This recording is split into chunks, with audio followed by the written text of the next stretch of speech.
આજે આપણે instant sandwich dhokla બનાવીશું। તેના માટે આપણે આજે એક બાઉલમાં 500 ગ્રામ જેટલી સોજી લઈ લઈશું। એક વાટકા જેટલું એમાં આપણે દહીં ઉમેરીશું। ત્યારબાદ આપણે આ રીતે મિક્સ કરી લઈશું। આ બેટરને આપણે થોડું ગ્રેવીવાળું કરવાનું છે। આ જે આપણે પાણી ઉમેરીશું એમની જગ્યાએ આપણે છાશ પણ ઉમેરી શકીએ।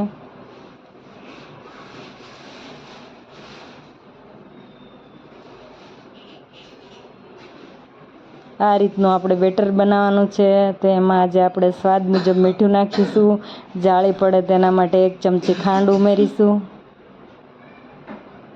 ત્યારબાદ આ બેટરને આપણે 15 થી 20 મિનિટ માટે મૂકી દઈશું। ત્યારબાદ આપણે 15 થી 20 કળી લસણની લઈશું।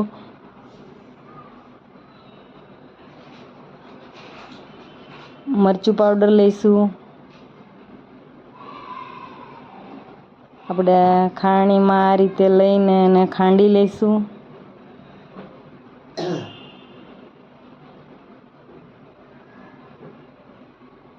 ત્યારબાદ આ ચટણીને આપણે બાઉલમાં લઈને આપણે ચટણી થોડી ગ્રેવીવાળી કરી લેવાની છે।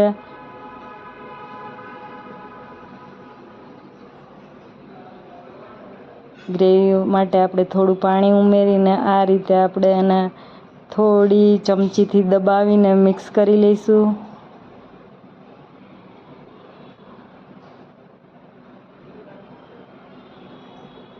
ત્યારબાદ થોડું આપણે એમાં મીઠું ઉમેરીશું। ત્યારબાદ ફરી થોડું પાણી ઉમેરીને આપણે થોડી ગ્રેવીવાળી ચટણી બનાવીશું। ત્યારબાદ આપણે જે બેટર 15 થી 20 મિનિટ માટે પલાળેલું હોય છે અને આપણે સરખા ભાગમાં 3 બાઉલમાં લઈ લેવાનું છે। ત્રણેય ભાગ આપણે સરખા લેવાના છે।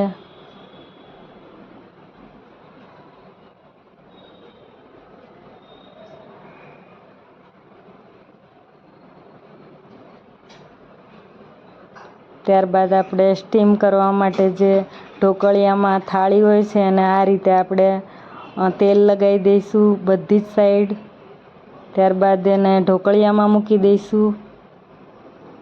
ત્યારબાદ આપણે એક બાઉલના બેટરને થોડો ઈનો ઉમેરીને આ રીતે આપણે મિક્સ કરી લઈને ત્યારબાદ આપણે થાળીમાં ઉમેરી દઈશું।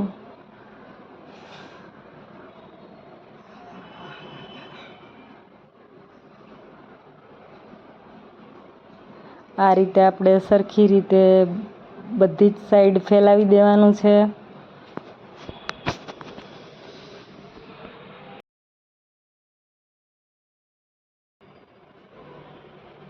ત્યારબાદ બંધ કરીને આપણે વચ્ચેના લેયરની તૈયારી કરીશું। એમાં લસણની ચટણી આપણે જે બનાવી હતી એ બેટરમાં ઉમેરી દઈશું અને આ રીતે મિક્સ કરી દઈશું।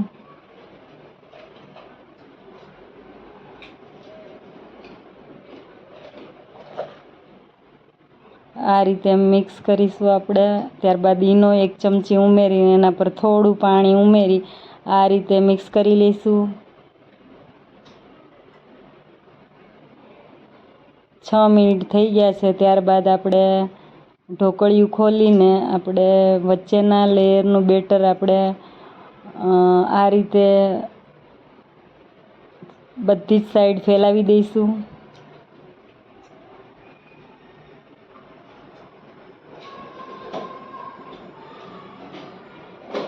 આ રીતે સ્મૂથ કરી લેવાનું છે।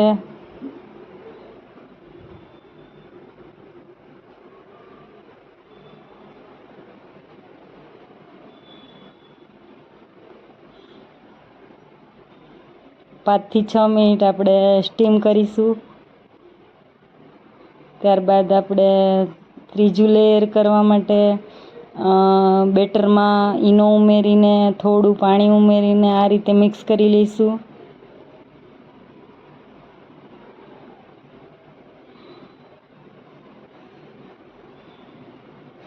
વચ્ચેના લેયરની 6 મિનિટ થઈ ગઈ છે। ત્યારબાદ ખોલી અને આ રીતે ત્રીજું લેયર પણ આપણે ઉમેરી દઈશું। ત્યારબાદ આ લેયરને પણ આપણે બધી જ સાઈડમાં ફેલાવી દેવાનું છે આ રીતે ચમચીની મદદથી. ત્યારબાદ આ રીતે આપણે સ્મૂથ કરી લેવાનું છે.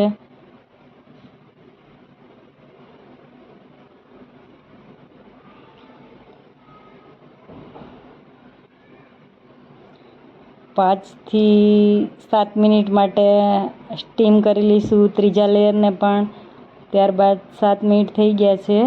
આ રીતે ખોલી અને આપણે જોઈ લઈશું કે આપણા સેન્ડવિચ ઢોકળા રેડી થઈ ગયા છે કે કેમ. ત્યારબાદ આ રીતે આપણે કાપા મૂકી દઈશું.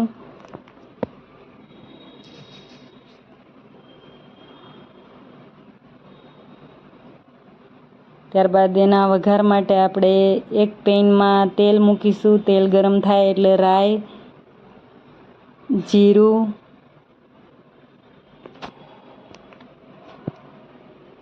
તલ, મીઠો લીમડો,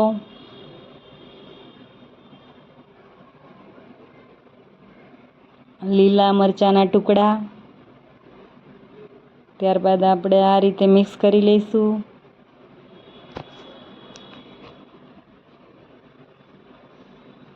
આ આપણો વઘાર રેડી થઈ ગયો છે.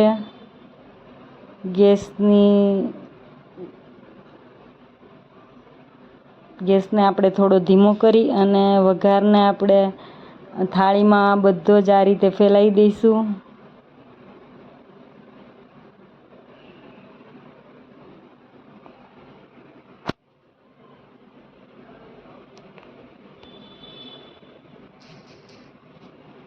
આ રીતે બધા જ સેન્ડવિચ ઢોકળામાં ઉમેરી દઈશું. ત્યારબાદ આપણે સેન્ડવિચ ઢોકળાની સ્વાદ માણીશું.